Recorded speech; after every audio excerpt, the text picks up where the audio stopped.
Good morning, fellow Ghanaians. Today we mark this holiday to remember a man whose name is etched not only in the heart of this country, but in the soul of the continent Africa.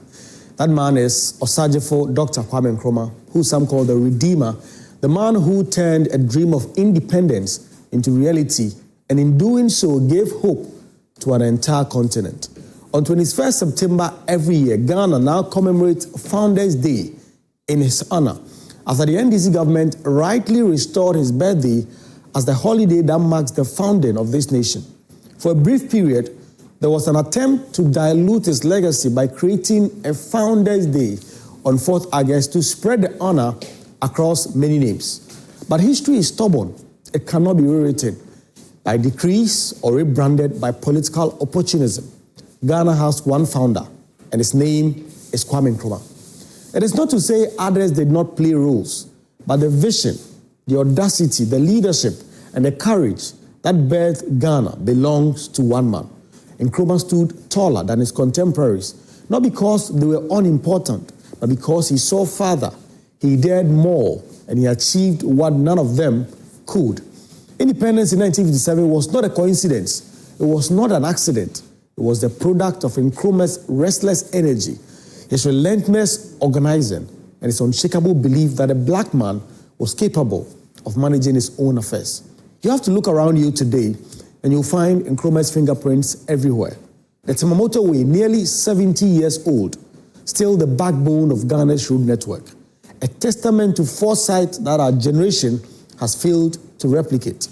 Who among today's leaders can say they built an infrastructure project so solid, so futuristic, that it continues to serve half a century later? Our motorways today crumble after a rainy season, but Nkrumah's endure. He built the Tema Harbour, now our largest port and a critical artery of trade. He built the Akosombo Dam, the great hydroelectric project that continues to power this nation. He built the Ghana Atomic Energy Commission, envisioning a world where we could harness our nuclear power. And then he built factories, state farms, housing projects, schools, universities, and research institutions. He founded the Ghana National Oil Company decades before oil was ever found in commercial quantities. Take the industrialization drive, what he called the 7-year development plan.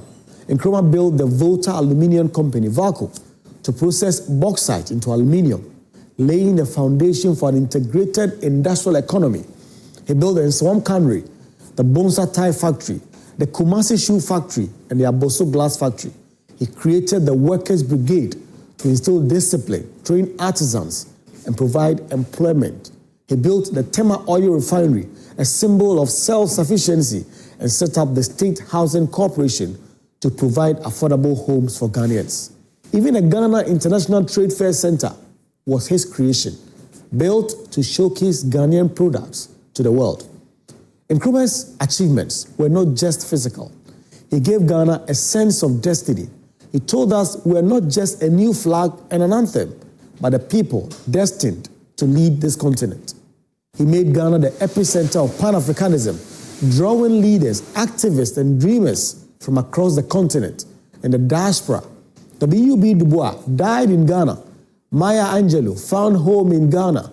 Julius Nyerere, Patrice Lumumba, Sekou Toure, all drew inspiration from Nkrumah. In Addis Ababa, Ethiopia, he led a charge that birthed the Organization of African Unity, the precursor to today's African Union. If Africa today has any collective identity, it is because Nkrumah insisted that we must unite or perish. He famously declared, "The independence of Ghana is meaningless unless it is linked with the total liberation of Africa." And he lived by those words. He trained liberation fighters, funded anti-colonial movements, and offered Ghana as a base for the struggle of others. Ghana was not just for Ghanaians, it was for Africa. And yet, fellow Ghanaians, it is not nostalgia that should drive our remembrance today. It is duty. We must ask ourselves, what do we do with the legacy of Kwame Nkrumah? What lessons do we take from his towering example? For me, there are three. First, Nkrumah teaches us the power of vision.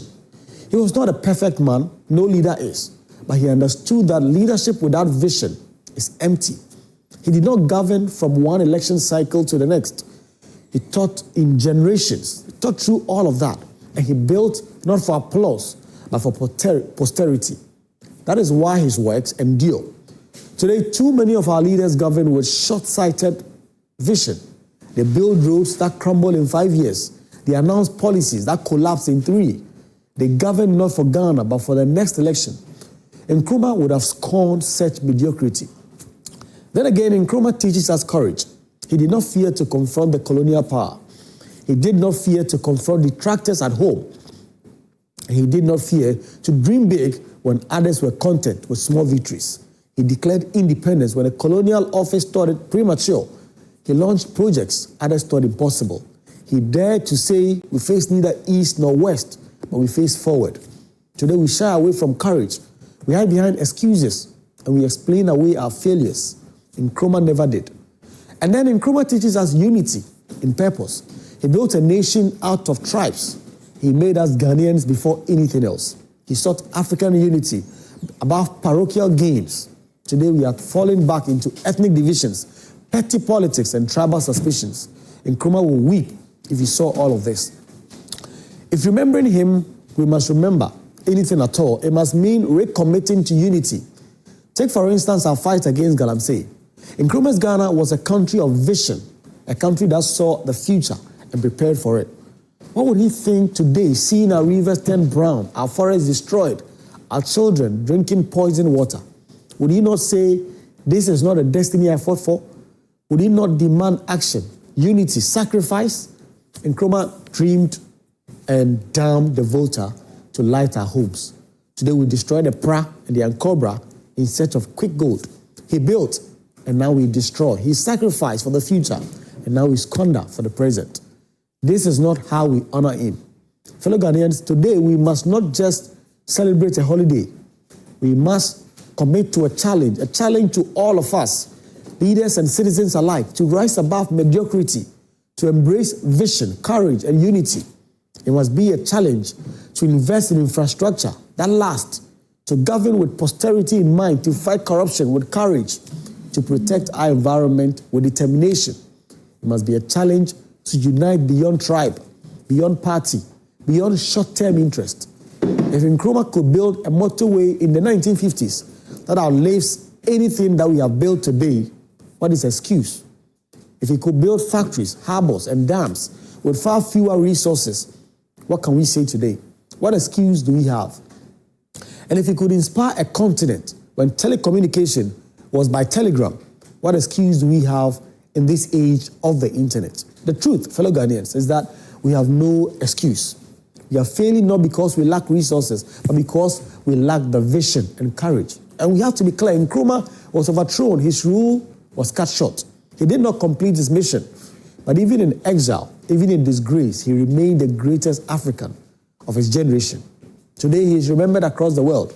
Statues of Nkrumah stand in front of the African Union headquarters and all other places. Streets across the world bear his name. His books continue to inspire. He lives on in the imagination of every African who dares to believe in freedom and unity.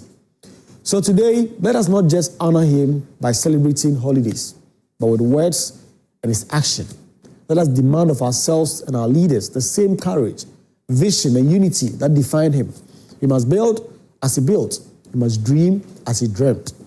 Let us fight for Ghana and Africa as he fought. Kwame Nkrumah once told us, revolutions are brought about by men who think as men of action and act as men of thought. That is the kind of spirit this country needs. Not talkers without action, and not actors without thought. Men and women who think boldly and act with courage and build for generations to come. That is the kind of leaders we need. And so, on this Founders Day, we have to take to heart his final assurance to all of us. And I quote, "As far as I am concerned, I am in the knowledge that not death can extinguish the torch that I have lit in Ghana and Africa." Kwame Nkrumah is gone, but Kwame Nkrumah never dies. His vision remains, his challenge remains, and his dream remains. The question is, are we going to rise to that challenge? Good morning, fellow Ghanaians, and enjoy your holiday.